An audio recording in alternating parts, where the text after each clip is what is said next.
All right. Thank you, everyone, for attending. We're so excited to have you and to be able to host you for our Advocates in Action.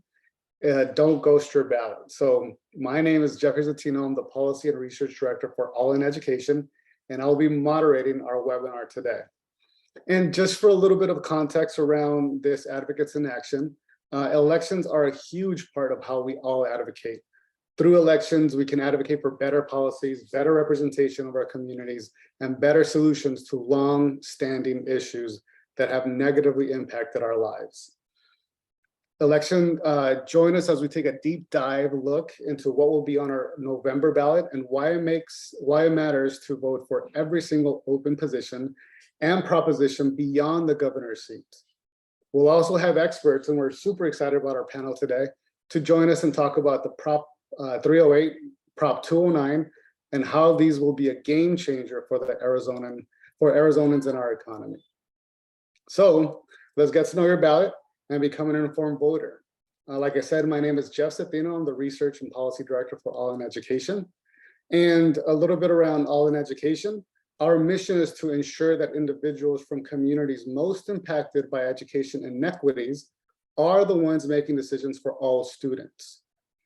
Our vision is that until Latinos have power, influence, and authority at all levels of education, from students to working families, from teachers to administrators, school board members to governing officials, making final decisions, influencing policy, and investing real capital, while collectively holding leaders accountable to create access to opportunity and justice for Latino students and families, this problem will never end.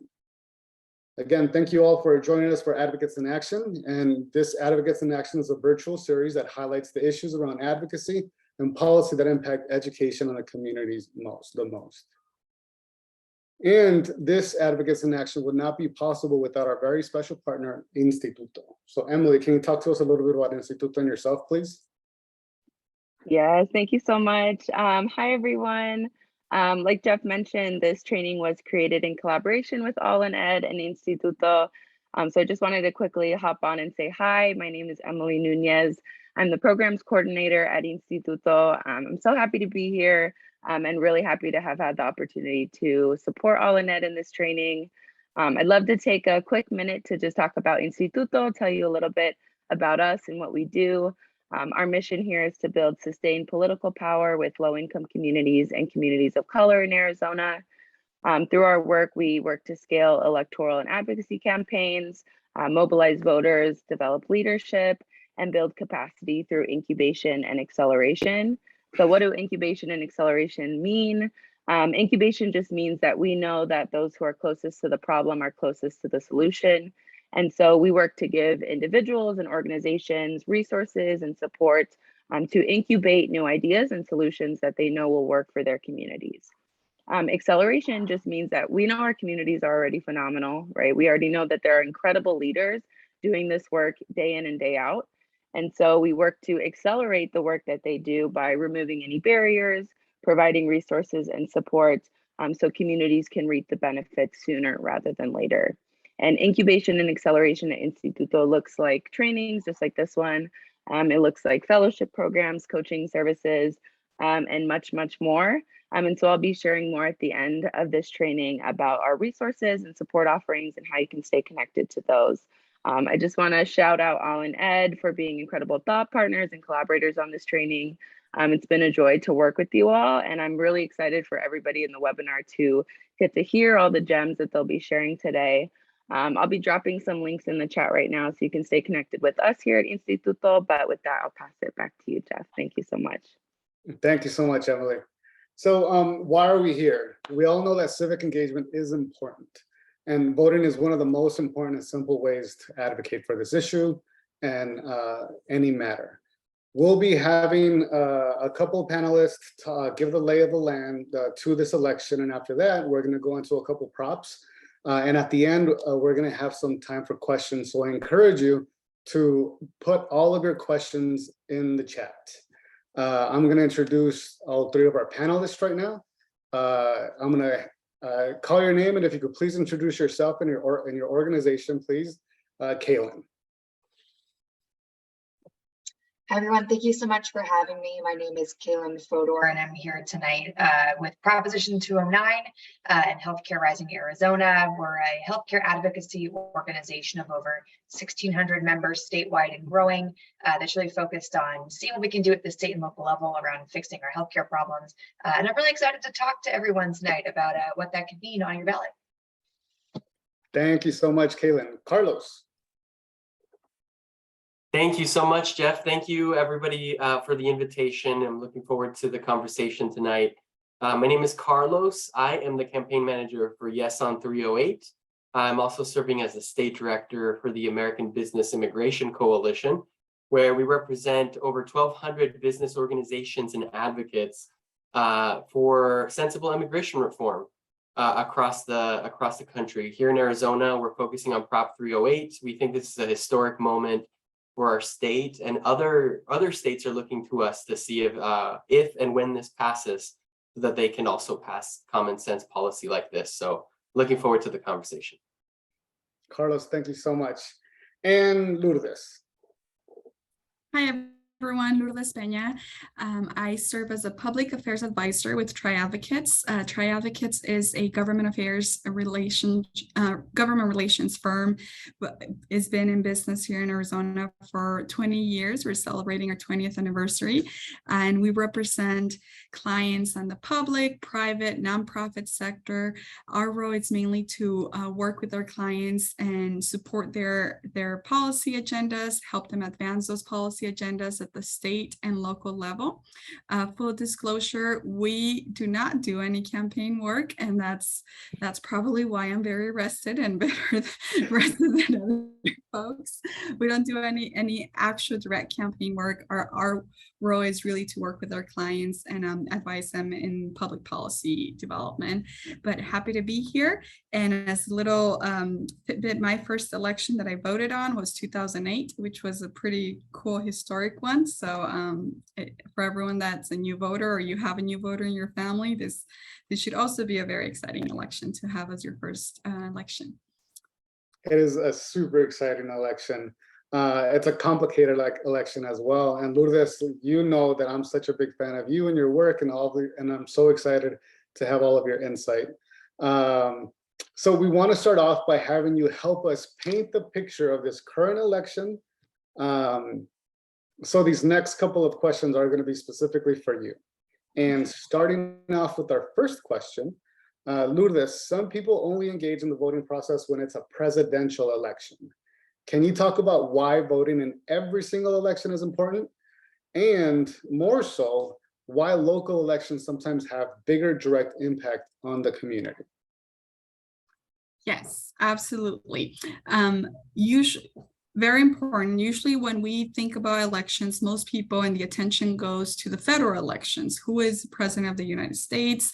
Who's going to be the senator, the U.S. senator? And oftentimes folks don't get as engaged or excited on what we call the midterm elections. The midterm elections would be what we are facing this year, which is a year where we have very important folks on the ballot and very important offices on the ballot, but not a presidential election. So if we go to the next slide, I think I just wanted to showcase before we get deep into what's in the ballot, there's very, ground rules about it, right? We encourage everyone to exercise the right to vote. I mean, why? Because if you don't get involved in it, it doesn't matter. The election will happen after November 9th. Whether you vote or not, people will make decisions, and those decisions that people choose will impact our lives, whether you had a vote on it or not, right? The consequences of elections are real. They can translate into different policies that impact your schools, your healthcare, your employment. So that's why it matters. Why does it matter to get involved, whether or not it's not a presidential election? We'll get into a little more of the what's in the ballot, but the local elections, typically when we talk about who's your state representative, who's your state senator, those people that are closer to you in proximity geographically, think about it that way, those folks are making decisions that will likely have a more direct impact, and you will feel that impact of the policies that they're adopting at the state level sooner than we even feel the president's agendas or not or whatnot. So that's why it's important, because every election matters, and every single office, no matter how long that ballot is, they do have a direct impact on your life. And more often than not, those towards the bottom of the ballot have a more direct correlation to our lives here in Phoenix and in Arizona as a state. Thank you so much for that, Lourdes. I'm sorry, excuse me. Oh, go ahead. One of the questions that we tend to get is, what is the difference between a legislative Arizona House or a Senate race versus an Arizonan U.S. House and Senate candidate? Could you describe the difference? Yes, and before I go there, for the folks watching, we wanted to make sure that elections can be overwhelming. It can be, you have, I'm sure you've heard a ton of commercials already for certain races, for certain issues on the ballot, but certainly not every single thing that's on your ballot has been known to you, because there's so many positions. So it can be overwhelming when you open your ballot. If you're an early voter and you got your vote by your ballot by mail, it can be overwhelming when you see how lengthy that is. So we think, first, make a plan how to vote, right? There's a lot of resources available. So this slide has hyperlinks for you to check your status registration. If you're not registered to vote, as of now, unfortunately, the deadline to register to vote already passed. But if you are registered to vote and you have not received an early ballot, or you don't know if you're an early voter, check your status. It'll take a couple seconds to make sure that you know whether you're a voter that chooses to go to the ballot, to the polls on election day, or if you choose to vote early through mail. So just check that 30 minutes. Then you can go and access this resource, which it's called the 2022 publicity pamphlet. That includes, if you're you probably already got it in the mail too. If you're a voter, Maricopa County, and you're, well, anywhere in the state, the Secretary of State's office sent out this book that's called the publicity pamphlet, and it's a little lengthy, but it has a lot of really good, useful information as to what's in the ballot. You can better understand those positions, talks about the different offices, and it gives you a good resource, like a good resource and cheat sheet for information as you are exercising your vote. And yeah, make a plan, commit, make your voice heard. But to answer your question, if we can go to the next slide. Sorry, Lourdes, I got a little excited and I jumped the gun. Yeah, no, but to answer that, what's the difference between the local elections for your state legislature and the federal election? Well, first, when you pull your ballot this year, you will see this year we have very important federal level races. We have a U.S. Senate race that's the top of the ticket, and that would be, we'll go a little bit into who the candidates are, but for that particular one, you have Senator Mark Kelly, who's the incumbent, and there's a Republican opponent who's challenging that seat. The difference is when we vote for the federal folks, we send them to DC, to Washington, DC, and they go over and work at the federal level to talk about different policies. What are key federal issues? Immigration policy. There's a lot of noise and conversation about immigration policy at the state level. Most of the most significant changes when it comes to law enforcement and border security, et cetera, that comes from the federal level.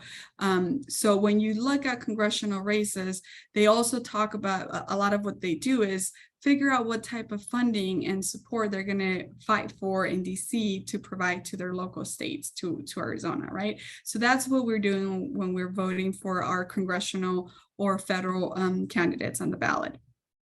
When we talk about the local races, This year specifically, it is very, very important because for Arizona, we have all statewide offices. You're talking about governor, secretary of state, superintendent. We'll go into the slides for folks to just see who those candidates are, but those are statewide offices that for the most part, they're gonna, once we vote on November 8th, or if we're voted already, they're going to be in office for at least 4 years. So they're going to be in office for 4 years. They're going to dictate a lot of the policies at the state level, a lot of the funding, but as well, either social services, regulatory reforms, anything that you can think of that impacts your schools, your government services that your family may have access to. All of those things are usually done by the state folks, not only those candidates that are running statewide, but the state legislators. So the state legislators, they're the folks that it's 90 folks. We're having a massive turnover this year with a lot of brand new names on that ballot that are folks that are not returning to office, are not considered incumbents. They're new political players, right? So there's a lot of new names, but every single, you'll see on your ballot is going to say legislative district. Those are your state level senators, your state level legislators. And those are the folks that you can go downtown and here in Phoenix and have a meeting with and talk about the policies that you care about and have a conversation and build a relationship with them. You can also do that at the federal level through district offices, but it's definitely more tangible and more feasible for you to go and build those relationships with the state level folks. And obviously we are not, for purposes of the election, we're not only voting on people, right? And you'll learn more about that from other experts. We're voting on super significant issues, and we'll get to more of that, but those are all local issues. So that's why you should not just engage on the federal. You should not just say, okay, I'm going to vote for the ones that I'm hearing commercials about. You should really do a little more homework and go to the bottom of the ballot. Most definitely. My homework folder is out. Lourdes, you kind of teased it a little bit. So can you talk to us about some of those races that we're having? Yes. And we'll go, before we go to the next slide, I will just say we have slides for the statewide offices, but again, that doesn't mean those are the only ones you should focus. On this slide, you see that we talk about local offices. We also have mayors that are up for re-election. We have city councils. So if you have a complaint because your street light, your traffic light right across from your home is not working, who do you usually call? You call your city officials. If you're trying to get a permit because you want to renovate your home, who do you call? You call the city because they're the ones that are going to manage that. You're upset because a local pickup trash day changed and they didn't notify you, you call the city, right? Or the town that you live in. All those are local officials, and in many cases, and ballots will be a little different. So don't be nervous if your ballot is not exactly the same as your best friend's ballots who lives in another town. Somebody might live in Gilbert and you live in Phoenix and it looks different. It's meant to look different because those people that are representing you should be within your area, your boundaries, and should be closer to you. So there's also races for retention of judges. We have a system here where we have several judges on the Supreme Court, Superior Court, and they are technically elected, right? They have to be retained by us, the people, and make sure that we want to keep them on that job. There's also community college boards, and most importantly too, I think for our audience, there's school district boards, and those are the folks that are dedicated to come in for free because it's not a position or elected position. They're for all intents and purposes elected officials who are volunteered to come in and really create a vision and implement a vision for the school district that they will be representing and determining what policies they want to bring to life in those schools. So next slide. Some of the races that you ask about, I think that one of the top of mind elections that you probably have heard already, multiple ads, you probably have seen social media ads on TV, on on your Instagram account, wherever it is that you're getting your news, you'll probably see some ads, and that's for the governor. This is the first time in 8 years, so we have a chance to elect a new governor. This would be new folks to the office. Neither of them are incumbents. The current governor has filled his term, and now it's a new page, right? We don't know who's going to win, but we know it's going to be a woman, and the governor will have the first name starting with a K for sure. So voters will decide, do you want to elect somebody? One of the candidates on the Republican side is candidate Lake. She's a former TV news anchor person. She has not have any experience in governance per se, but she's out there now trying to become a governor. If you click on the hyperlink, you can get more information on their policies and the view and vision they have for the state. The Democratic candidate is Katie Hobbs. She currently serves as a statewide elected official. Voters elected her 4 years ago to serve as Secretary of State, who oversees the elections, and she has previous experience served at the state legislature, so working in those policies that we talked about. And as a professional, she's a social worker that has experience in that space as well. So this would be the folks that voters in Arizona will decide who to elect. And then the second one that it's also pretty important is the Secretary of State. Why is that important? The governor, they have a lot of powers. One of the powers they have is issuing what they call executive orders without anyone else having to agree with it. A governor can issue an executive order. And for example, when we had the pandemic, orders were issued regularly about what businesses should be open, when should schools close, should we wear a mask, should we, so many things that impacted our lives were decided through the power of executive order. And that's something that the governor can do without anyone approval per se. I mean, there obviously has to be legal, etc., or in theory should be legal and constitutional, but it's really a significant power, right? If the governor decides to move on to better things, resign, or passes away for whatever reason, if there's a vacancy, as of right now, unless voters change that in this election, as of right now, the Secretary of State is who becomes the next governor. So this office is very important. This year especially is a very competitive one. They oversee all the elections. They determine how we can vote. Well, they determine processes of how folks can have access to voting. And the two candidates you have very different visions as to how that's going to be. Some, on the other side, another office we have is the Attorney General. The Attorney General is, for all intents and purposes, the chief attorney for the state. They get to defend the state when we face lawsuits. And it's really important to oversee that and pay attention to that. So next slide. The state treasurer, this is one that is not as, it doesn't bring a lot of attention because usually what they do is oversee investments, but it's really important because they see the investments of every state investment, that monies that are generated to support the state, a state land trust, etc. And the next one, so these are just some key information about resources, how you can learn more about the voting access and details for the ballot and what's included in the ballot. Awesome, Lourdes, thank you so much. Yeah, there's so many races and so many things on the ballot. I really appreciate all of your insights and your guidance and knowledge on this topic.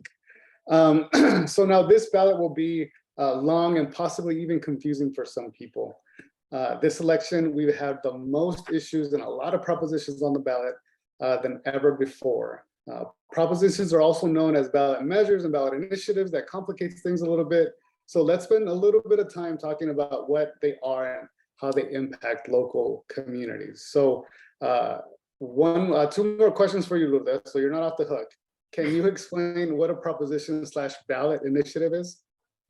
Yes, so and we'll have clear examples of what those are later, but it essentially is the voters, the citizens of Arizona, creating laws or policies and supporting laws and policies through their voting power, rather than having policymakers create the laws. You as a voter decide what will be the law of the land on whatever topic you can think of. We have several propositions, like you mentioned. Some of them, for one of the ones that are kind of interesting, there's really good ones that we'll talk about later, but one of the ones that we're not talking here is creating a position for a lieutenant governor. The voters will decide, do you want to stay with the status quo and have the Secretary of State be the replacement, or do you want a new lieutenant governor position for us? So that's one of the examples. The other one is, and something to remember, is when we're voting for people on the ballot, I think for the most part, well, for all of them, they have a expiration date, meaning they have a re-election time, right? 2 years, 4 years, depending on the office, 6 years,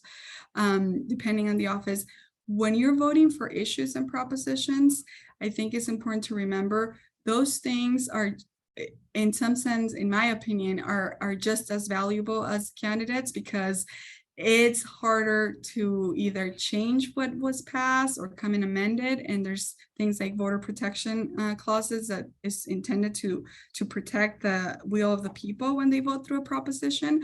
So there's not necessarily an expiration date, right? You have this ballot, you have this proposition, you've decided as a voter, this is what you want to support. And it's, in theory, should be more complicated for the legislature to tweak that, or for the state elected officials to tweak that, because that was the will of the people. Awesome, Lourdes, thank you so much. Every time I hear you speak, I learn so much, so I appreciate it. And just to dive a little bit deeper into some of these propositions, there's a few particular propositions that will be focusing our discussion today. So let's dive in. The first one, and the first question, this one's for you, Carlos. What is Proposition 308? What does a yes vote mean, and what does a no vote mean? Absolutely. Thank you so much, Jeff. So Proposition 308, even though it was passed by the legislature just recently with both Democrat and Republican support, it had been really a lot of years in the making. A long time ago, in the early 2000s, when Arizona was going through this dark period of anti-immigrant sentiment, as many of you can remember, Sheriff Joe Arpaio, Russell Pierce, people like that passed laws like this one, Prop 300 in 2006, which barred dreamers, young students that have been here all their lives, from obtaining in-state tuition when they go to college. And so throughout the years, different people got recalled, the movement grew. These laws started getting repealed, and this is one of the last things that is left from that time. It's no surprise that many voters now see it as something that Arizona needs to change. When people have been polled, 2/3 of Arizona voters agree that dreamers should pay the same as every other student. So Proposition 308 is on the ballot this year. A yes vote would make it so that any person that has been in Arizona for 2 years or more and has graduated from an Arizona high school, that they're able to pay the same in-state tuition rate as other students. As I mentioned before, young students that have been here all their lives, gone to schools, churches, played in the sports teams in their local communities, as they're graduating high school and now thinking about going to ASU or the other state universities, or even the Maricopa community colleges, they're finding that their peers are paying a much lower rate and that they're having to pay almost 3 times as much. So a yes vote means everybody pays the same. It's important to note here that nobody's asking for a special path or to be treated specially or differently. All they're asking for is to be treated the same. Obviously, a no vote would mean that things would remain the same, and Arizona would be one of the 4 states in the whole country which has laws directly barring dreamers from obtaining a fair shot at their education. So it's a very important ballot initiative for us and for a lot of people in the community. And that is why we have bipartisan support, not only in politics, but in business, in faith, in law enforcement. You know, this is not a partisan issue whatsoever, at least the way we see it. It's a morally right thing to do.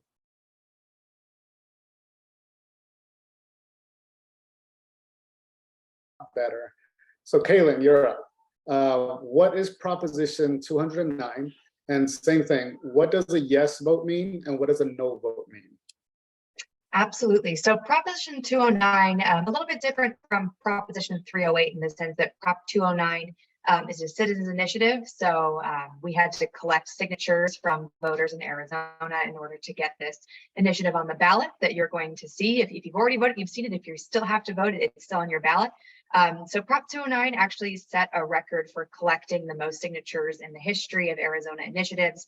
A lot of these are set based on turnouts. Over 500,000 Arizonans signed the petition to get the predatory debt collection protection on the act, which is now on your ballot as 209. And 209 does three things that change the statutory law here in Arizona.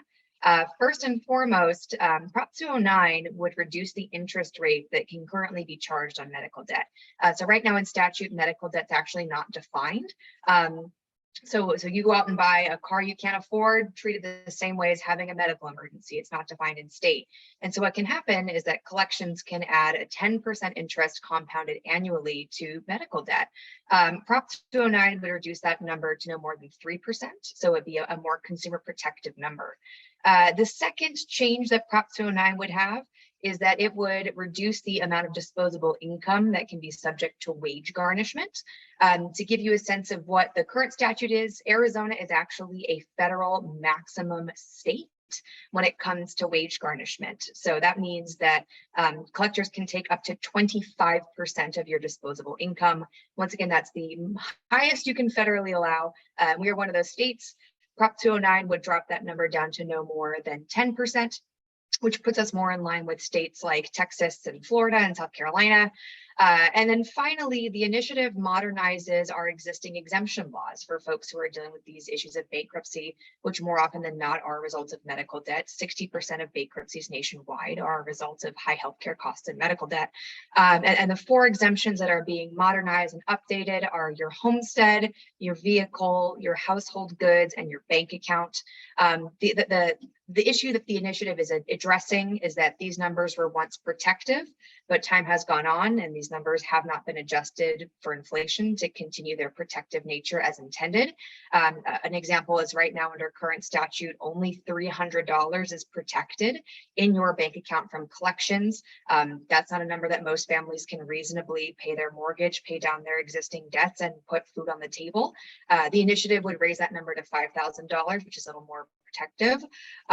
All of this has a cost of living adjustment, which would be a change to current statute where there is no cost of living adjustment. So these numbers would continue to grow and be protective. So a yes vote would be saying that you would like to accept these changes as they currently exist for medical debt and bankruptcy. And a no vote would essentially keep it status quo, where medical debt is not defined in statute. We keep exemptions at those current rates and we keep that federal maximum law here in state on your wage garnishment. So thank you, Kaylin and Carlos. One concept that we began to introduce last year was the idea around the social determinants of education. That's borrowed from the social determinants of health. That framework says, like there's more to health than just going to the doctor in the hospital, right? It's where you live, learn, work, and play. And it's the same thing for education. We've seen how schools and free and reduced lunch are inextricably combined. The more poverty you have within your community, within your school, the lower your school is ranked, because it's the more issues that they face. Issues like housing, transportation, the school to prison pipeline, and specifically healthcare and immigration. So it's super interesting that you bring up these propositions. And I'm curious, and this is a question for you, Kaylin. Can you talk about how Proposition 209 is, how it's so multifaceted and how it impacts so many other aspects of a person's life? Absolutely. And I love that you brought up both the social determinants of health and also the social determinants of education, because I think that they're so often intertwined. And that's definitely, I think, something you can see that is addressed through this initiative. I mean, off the top of my head, and so the initiative, I just kind of, some full disclosure, has been endorsed by the Arizona Public Health Association. And so they speak often about the connection about health and physical wellness as it relates to stress and ability to access care. We have so many Arizonans across the state who either forego care because of fear of medical debt, or who receive a healthcare procedure and then are stuck in an unending cycle of debt, which results in them losing their home and their vehicle and their means to continue their job and their paycheck. And that kind of stress can have very almost like generational impacts on your health. And it's very similar to what we see in education. I mean, for example, if you're a child whose family is dealing with a situation where you're going through bankruptcy and your house is being sold out from underneath you and your car is being sold out from underneath you, that's going to have direct impacts on your ability to succeed in your educational setting because of stress in the home, because of inability to get to and from school, because of housing insecurity, not knowing when you get home, is there going to be a safe place for you and your family to be? This all has very, very intense impacts on students and families as well, who are parents of these students, as well as our teacher population as well. We really see that, you know, anyone at any moment could have an experience where they have this unpayable medical debt. And right now, because of Arizona statute, people have to make very difficult, if not sometimes impossible, decisions about what bills to pay and what things to keep and what things to give up as a result. And so for us, when I'm thinking about it in terms of education, definitely the students' impacts, their educational opportunities to succeed, the families, the parents, it's all intertwined. And I think that Prop 209 at least gives a breathing room so that parents can make those decisions that are best for their students. I'm sorry, for their students or their children. And likewise, that so that children in Arizona have a better pathway towards success. Well said, Caitlin. Thank you so much. Carlos, a similar question for you. So the impact of Prop 308 goes beyond attainment, right? Can you describe those impacts and how it will positively affect the outcomes for Arizonans and Arizona writ large? Yeah, absolutely. And before I get into the numbers of it, I think it's important to note something that one of our leaders said, Wilfred Anderson. He said, you know, students can live without a lot of things. They can live without a car, they can live without a cell phone, you know, many different material things, but they can't live without hope. And so some of these barriers that we're putting in front of these students is not only that they haven't done anything, right, to deserve the barrier, but also they're arbitrary. Like this hasn't been a rule until 2006. So we haven't operated this way until we started to actually pointing out the different communities that we wanted to target with these harmful policies. And so I would just point that out. This is about making sure that when students graduate, they don't have that floor taken away from them, being like, hey, now the reality for you to go to college is very inexistent because you cannot afford it. And I don't know how many of you have felt that way, but when you can't make your bills, it really does feel like the floor is just being taken away from you, that you don't know how to move on. And so that's the kind of barrier that goes beyond just the attainment. Not only is this the right thing to do, the morally right thing to do, it's also economically smart for Arizona.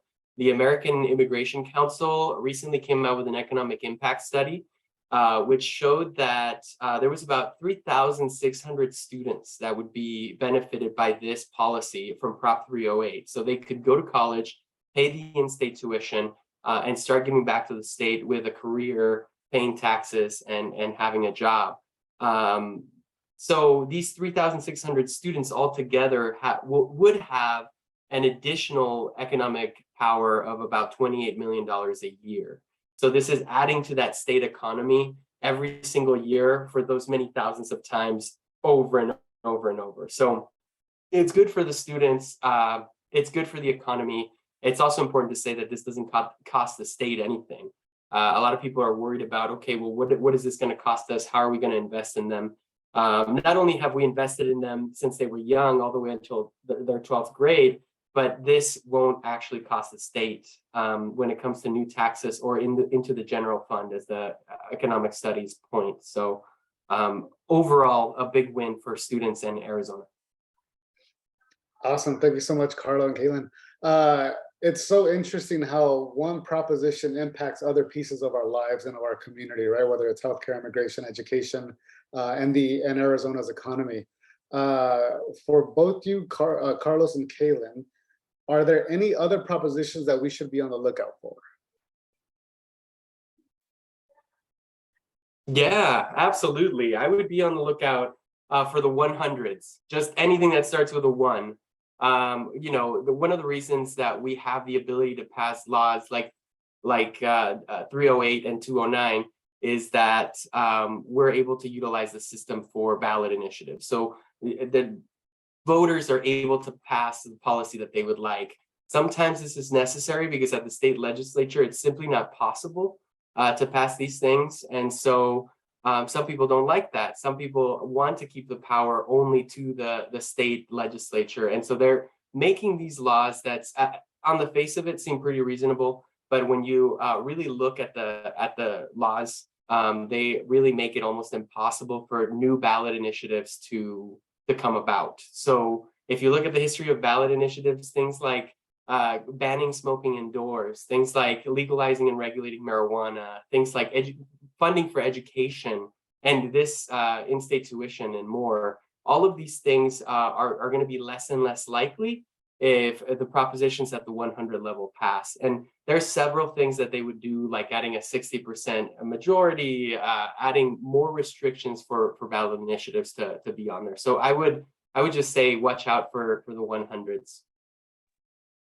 Yeah, absolutely. I mean, I think that Carlos raises really important points about this. I mean, just to give some context to the history of propositions in Arizona, this is a constitutional right that Arizonans have. It was one of the first laws written into the Arizona Constitution, was the citizens' right to initiative. So you want to talk about a long, proud history that we have as being a state that is invested in direct democracy and allowing our citizens to have access to the ballot.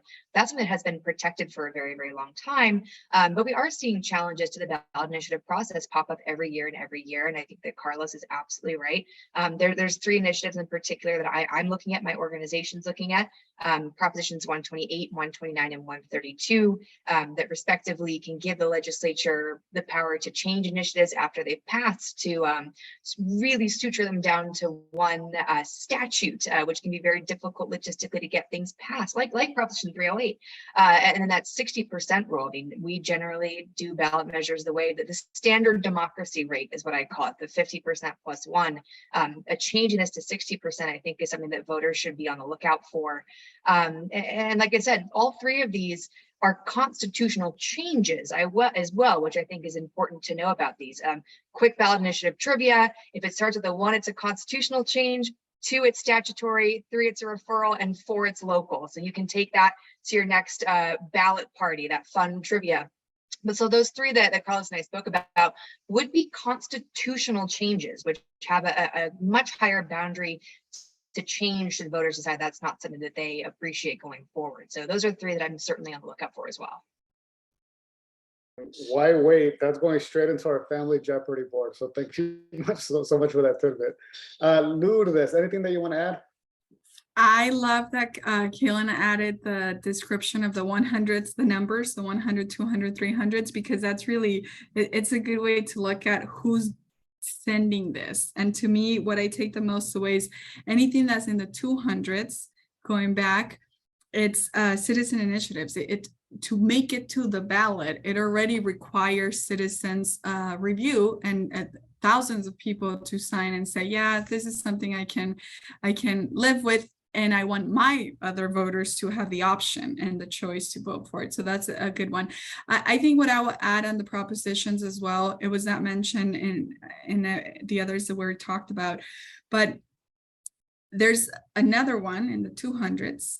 It's a proposition, and I know it gets confusing with all the numbers, but sorry, and the 300s. It's Proposition 309, voter identification.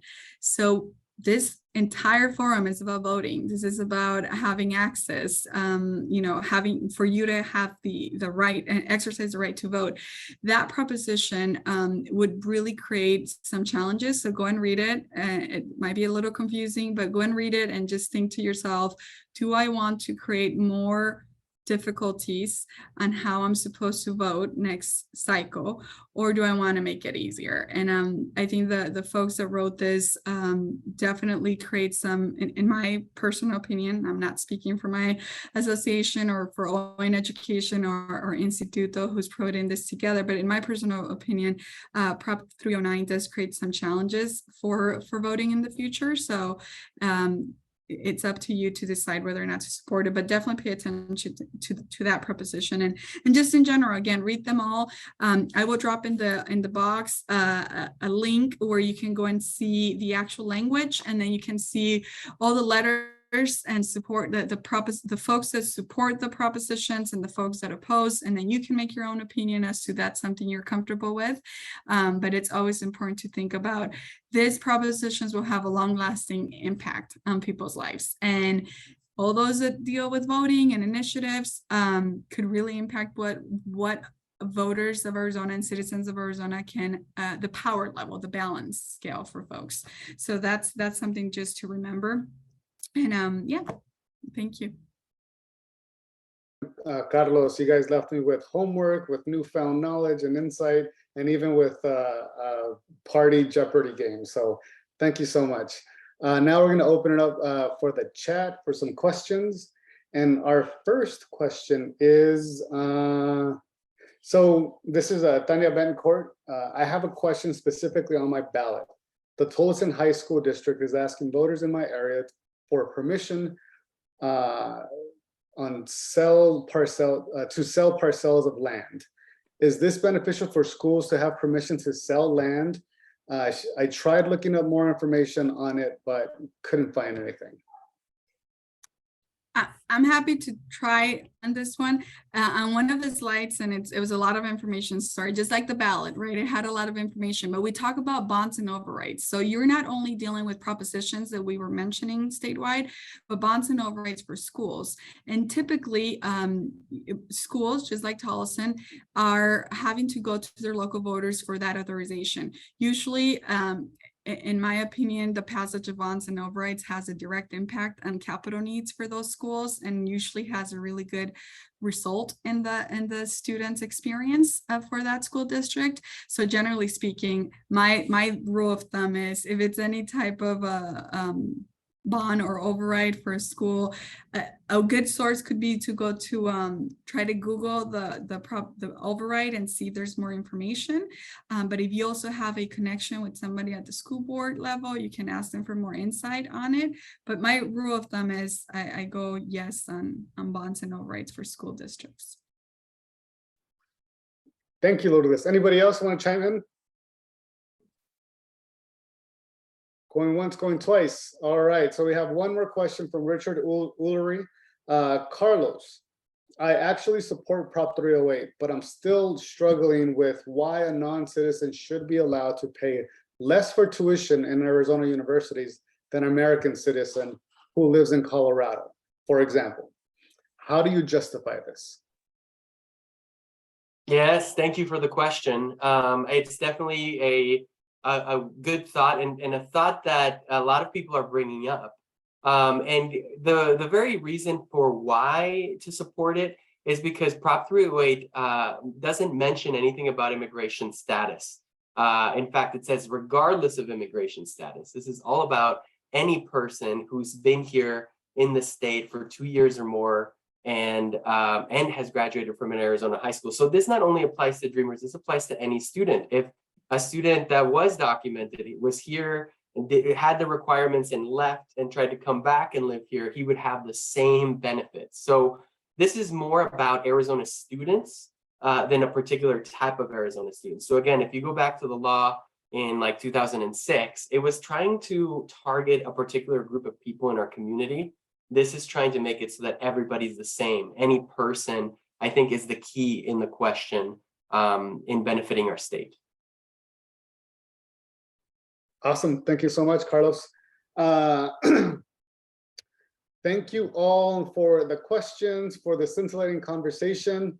I'm going to now be bringing in Atenas from the All in Education team to do a short activity with you all.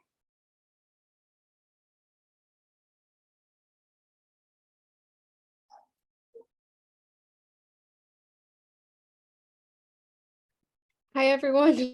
My name is Atenas. I am the Community Action Manager here with All in Education. We were going to do an activity, but wanted to make sure that we would have enough time for everything.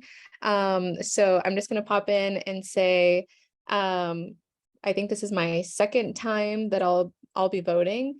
And for me, I actually just received my ballot in the mail. And this has been super helpful. Thank you so much to all of the panelists. I feel like when it comes to candidates and propositions, I literally, even the last time that I received my ballot, I didn't go on the back of my ballot. I just didn't know anything about it. So, you know, the fact that you guys are here, I appreciate it. But we're actually gonna skip over. I don't have an activity, but if you guys do have your ballots, like I definitely encourage you to be looking at it right now, go through it. If you have any questions, like please add it in the chat so that we can answer them in real time. All right, thank you so much, Atenas, and a special shout out to Instituto. And I think that they had a little bit of information for us today. Yes, thank you so much. I just want to quickly share with you some important 2022 Arizona election dates to keep an eye out for, to put on your calendars, and just to be aware of. So the deadline to request a ballot by mail is October 28th, which is this Friday. The last day to mail back your ballot is November 1st, which is Tuesday of next week. November 4th is the last day to vote early in person. And then of course, November 8th is election day. So that's the date where you can go to the polls if you're voting in person or drop off your ballot in person. And if you need help finding your polling location, more information on the ballots and where to drop those off at, or just any more information about these voting dates, you know, where to go, what to do. I'll be dropping a link in the chat to find all of that information. This is a website called Vote 411. What I love about this website is that you can put in your address and it'll give you personalized polling places and like all of the information personalized to you and where you live. So really recommend that if you need more information on where to go, what to do, all those things. And next, on the next slide, I'd love to just share a little bit more about Instituto. We're doing really big things here and we really want you to stay connected to us. We have a ton of support offerings and resources that we want to share with you. These are all things that you can tap into, ways to stay connected with us so that we can support you no matter what you do or where you are. So I'll be dropping some links in the chat. But first is our training and event calendar. We have a ton of upcoming trainings on a range of different topics. Our next upcoming training is Praxis. This is our Praxis in Action premiere on fundraising, featuring Becca. This will be on Tuesday, November 15th at 6 p.m.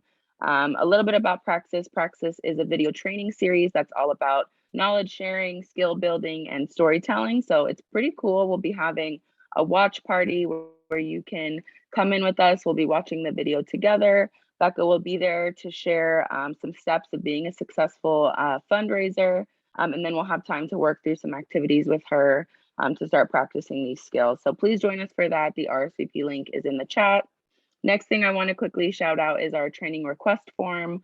If you or your organization has a training need, or maybe you've noticed a need in the Arizona space, we'd love to work with you to help design and create a training. So please fill out that form if you're interested in getting connected with us and having us support you on that. And lastly, is just our coaching services. We offer free one-on-one coaching on a range of topics to anyone who's interested in getting personalized support. And so the link for that as well to request those coaching services is also in the chat. And so please just stay connected with us and our work. We'd love to see you at a future training. We'd love to see you get connected to our coaching or to just meet you wherever you're at and with whatever you need. And so thank you all again so much for being here, you know, for learning with us and just for being in community with us. Awesome, Emily. Thank you so much. You guys are definitely doing some big things.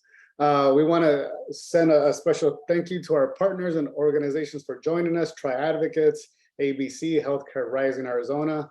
I want to send a special thank you to Atenas and Anais for putting so much work into this Advocates in Action. Lourdes, Kaylin, Carlos, thank you so much for your insight, your guidance.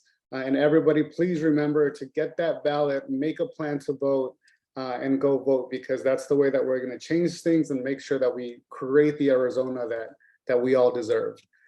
Thank you all, and we'll give you back 5 minutes to go put those tortillas on the tamal. So thank you all. Thank you. Vote and date, sign and date your ballot. Remember, sign and date, don't just sign.